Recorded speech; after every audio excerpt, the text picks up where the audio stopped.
लोकसभा डुमरियागंज सांसद जगदम्बिका पाल ने आज एक विशाल तिरंगा यात्रा निकाली।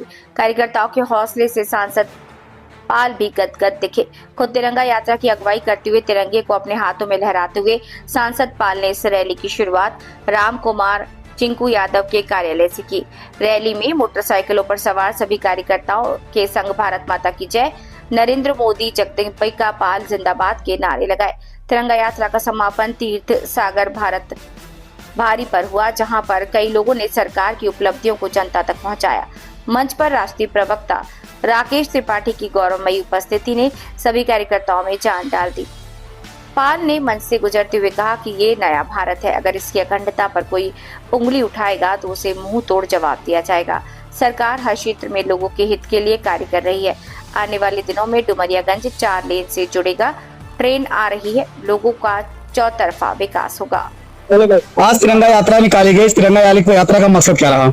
डुमरियागंज से लेकर के भारत भारी आज जिस जज्बे और जुनून के साथ हजारों लोग सड़कों पर हाथों में तिरंगा लेकर के इस तरह से निकले हैं, ये दिखाता है कि जात, पंथ, भाषा तमाम प्रकार से आज विपक्ष कोशिश कर रहा है कि कैसे लोगों को बांटा जा सके।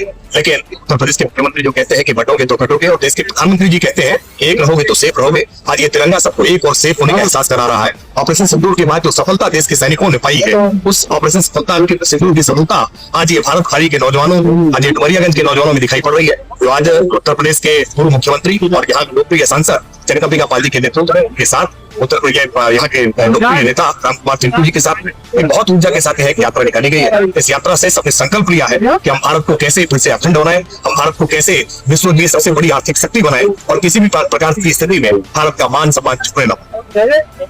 प्रधानमंत्री नरेंद्र मोदी जी कहते हैं कि अगर कोई अपने अतीत को याद नहीं रखेगा तो वो भारत के भविष्य का निर्माण नहीं करेगा। इसीलिए उन्होंने 14 अगस्त 1947 को जिस दिन भारत और पाकिस्तान का बंटवारा हुआ, उस दिवस को उन्होंने विभाजन विविधता स्मृति दिवस के रूप में कहा और पूरे देश के सभी जिलों के मुख्यालयों और उस प्रदर्शनी को हमने अपनी आंखों से देखा।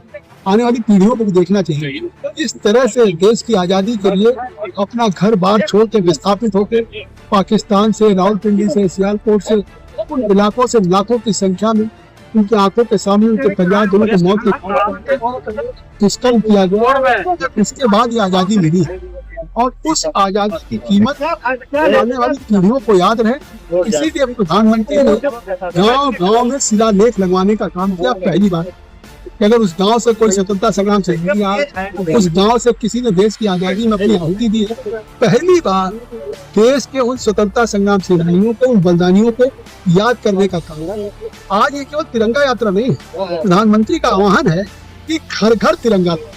अभी तक तिरंगा केवल सरकारी कार्यालयों पर 15 अगस्त 26 जनवरी को विद्यालयों में यहीं तक केवल फहरा